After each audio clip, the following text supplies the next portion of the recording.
ଆଜିର ପ୍ରସଙ୍ଗ ବୃକକ୍ର ଯତ୍ନ ବର୍ତ୍ତମାନ ସମୟର ଆହ୍ୱାନ। ଆଲେଖ୍ୟ ଆଞ୍ଚଳିକ ସମ୍ବାଦ ବିଭାଗ। ଉପସ୍ଥାପନାରେ ମୁଁ ସରିତା ସାହୁ। କିଡନୀ ବା ବୃକକ୍ ରୋଗର କାରଣ ଏବଂ ଏ କ୍ଷେତ୍ରରେ ସମୟୋପଯୋଗୀ ପଦକ୍ଷେପ ନେଇ ସଚେତନତା ଲକ୍ଷ୍ୟରେ ପ୍ରତିବର୍ଷ ମାର୍ଚ୍ଚ ମାସ 2ୟ ଗୁରୁବାର ଦିନ ବିଶ୍ୱ କିଡନୀ ଦିବସ ପାଳନ କରାଯାଇଥାଏ। ସାମ୍ପ୍ରତିକ ସମୟରେ କିଡନୀ ରୋଗୀଙ୍କର ସଂଖ୍ୟା ବୃଦ୍ଧି ସ୍ୱାସ୍ଥ୍ୟସେବା କ୍ଷେତ୍ର ପାଇଁ ଏକ ଆହ୍ୱାନ ଭାବେ ଦେଖାଦେଇଛି। ଚଳିତ ବର୍ଷର ବିଷୟବସ୍ତୁ ରହିଛି ଆପଣଙ୍କ କିଡନୀ ଠିକ୍ ଅଛି ତ? ପ୍ରାଥମିକ ସ୍ତରରୁ ଚିହ୍ନଟ କରନ୍ତୁ, କିଡନୀ ସ୍ୱାସ୍ଥ୍ୟକୁ ସୁରକ୍ଷା ଦିଅନ୍ତୁ। ଅର୍ଥାତ୍ କିଡନୀକୁ ସୁରକ୍ଷିତ ରଖିବାକୁ ହେଲେ ଆଗୁଆ ଚିହ୍ନଟ ଏବଂ ଏନେଇ ସକ୍ରିୟ ଓ ସମୟୋପଯୋଗୀ ପଦକ୍ଷେପର ଆବଶ୍ୟକତା ରହିଛି। କିଡନୀ ହେଉଛି ଶରୀରର ଏକ ଗୁରୁତ୍ୱପୂର୍ଣ୍ଣ ଅଙ୍ଗ। ମଣିଷ ଶରୀରର ସାମଗ୍ରିକ ସ୍ୱାସ୍ଥ୍ୟ ପରିସ୍ଥିତିକୁ ବଜାୟ ରଖିବାରେ କିଡନୀ ଅତ୍ୟାବଶ୍ୟକ କାର୍ଯ୍ୟ ସମ୍ପାଦନ କରିଥାଏ।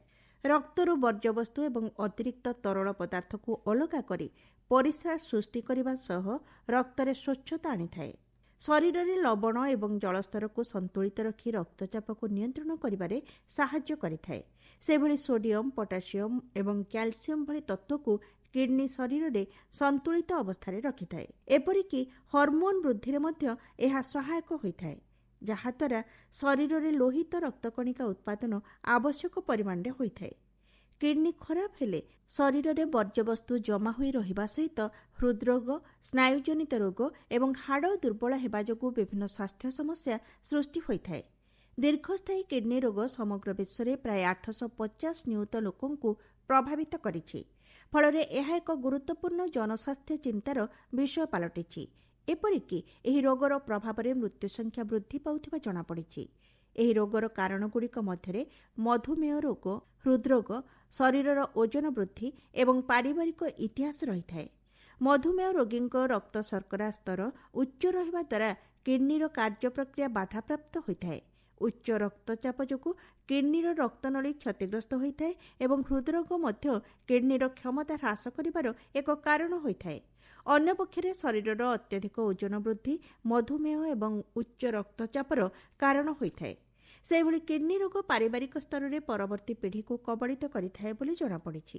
ରୋଗର ସଠିକ୍ ସମୟରେ ଚିହ୍ନଟ ଓ ସମୟୋପଯୋଗୀ ପଦକ୍ଷେପ ରୋଗୀକୁ ମୃତ୍ୟୁମୁଖରୁ ବଞ୍ଚାଇଥାଏ। ନିର୍ଦ୍ଧାରିତ ସମୟ ବ୍ୟବଧାନରେ ରକ୍ତଚାପ ପରୀକ୍ଷା ଏବଂ ଅନ୍ୟାନ୍ୟ ପରୀକ୍ଷା କରାଯିବାର ଆବଶ୍ୟକତା ରହିଛି। ନିୟମିତ ପରୀକ୍ଷା ଦ୍ୱାରା କିଡନୀ କାର୍ଯ୍ୟ ପ୍ରକ୍ରିୟାର ହ୍ରାସ ସମ୍ପର୍କରେ ସୂଚନା ମିଳିଥାଏ ଏବଂ ସମୟୋପଯୋଗୀ ଚିକିତ୍ସା ପାଇଁ ମାର୍ଗ ଉନ୍ମୋଚିତ ହୋଇଥାଏ।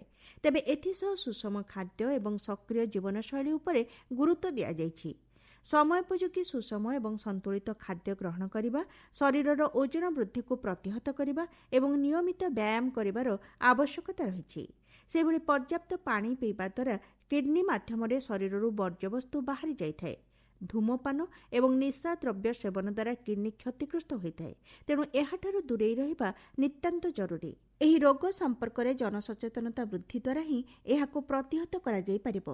ଏଥିପାଇଁ ବିଭିନ୍ନ ସ୍ତରରେ ବହୁ କାର୍ଯ୍ୟକ୍ରମର ଆୟୋଜନ କରାଯାଉଛି। ଡାୟାଲିସିସ୍ ଏବଂ କିଡନୀ ପ୍ରତ୍ୟାରୋପଣ ଏହି ରୋଗ ଚିକିତ୍ସାର ଏକ ମାଧ୍ୟମ ହୋଇଥାଏ। ଡାକ୍ତରଙ୍କର ପରାମର୍ଶ ଅନୁଯାୟୀ ନିୟମିତ ବ୍ୟବଧାନରେ ଡାୟାଲିସିସ୍ କରାଯାଇଥାଏ। ଏହାଦ୍ୱାରା ରକ୍ତରେ ବୃଦ୍ଧି ପାଉଥିବା ଜଳ ପରିମାଣ ହ୍ରାସ ପାଇ ସନ୍ତୁଳିତ ଅବସ୍ଥାକୁ ଆସିଥାଏ। ସେହିଭଳି କିଡନୀ ପ୍ରତ୍ୟାରୋପଣ ମାଧ୍ୟମରେ ରୋଗୀଙ୍କୁ ଚିକିତ୍ସା ପ୍ରଦାନ କରାଯାଇଥାଏ। ଅନ୍ୟ ବ୍ୟକ୍ତିଙ୍କ ଶରୀରରୁ କିଡନୀ ଅଣାଯାଇ ରୋଗୀଙ୍କଠାରେ ପ୍ରତ୍ୟାରୋପଣ କରାଯାଇଥାଏ। ଫଳରେ ରୋଗୀ ସ୍ୱାଭାବିକ ଭାବେ ଜୀବନଯାପନ କରିବାରେ ସମର୍ଥ ହୋଇଥାଏ। ଦେଶରେ ପ୍ରଚଳିତ ନିୟମ ଅନୁଯାୟୀ କିଡନୀ 2 ପ୍ରକାର ଦାତାଙ୍କଠାରୁ ଗ୍ରହଣ କରାଯାଇଥାଏ। ଗୋଟିଏ ହେଉଛି ଜୀବନ୍ତ, ଅନ୍ୟଟି ହେଉଛି ମସ୍ତିଷ୍କ ମୃତ୍ୟୁ। ଜଣେ ସୁସ୍ଥ ବ୍ୟକ୍ତି ନିଜ ଇଚ୍ଛା ଅନୁସାରେ ଅନ୍ୟ ଜଣଙ୍କୁ କିଡନୀ ଦାନ କରିଥାଏ। ସେଭଳି ମସ୍ତିଷ୍କ ମୃତ ବ୍ୟକ୍ତିଙ୍କଠାରୁ ପରିବାରର ଅନୁମୋଦନ ଆଧାରରେ କିଡନୀ ବାହାର କରାଯାଇ ଆବଶ୍ୟକ କରୁଥିବା ରୋଗୀଙ୍କଠାରେ ପ୍ରତ୍ୟାରୋପଣ କରାଯାଏ। ଏହି ମାଧ୍ୟମରେ ଜୀବନ ବଞ୍ଚାଇବାର ପ୍ରୟାସ ଜାରି ରହିଛି। ତେବେ ଡାୟାଲିସିସ୍ ଏବଂ କିଡନୀ ପ୍ରତ୍ୟାରୋପଣ ବ୍ୟୟ ସାପେକ୍ଷ ହୋଇଥିବାରୁ ଏହି ରୋଗୀଙ୍କ ସହାୟତା ପାଇଁ ସରକାର ବହୁବିଧ ଯୋଜନା ହାତକୁ ନେଇଛନ୍ତି।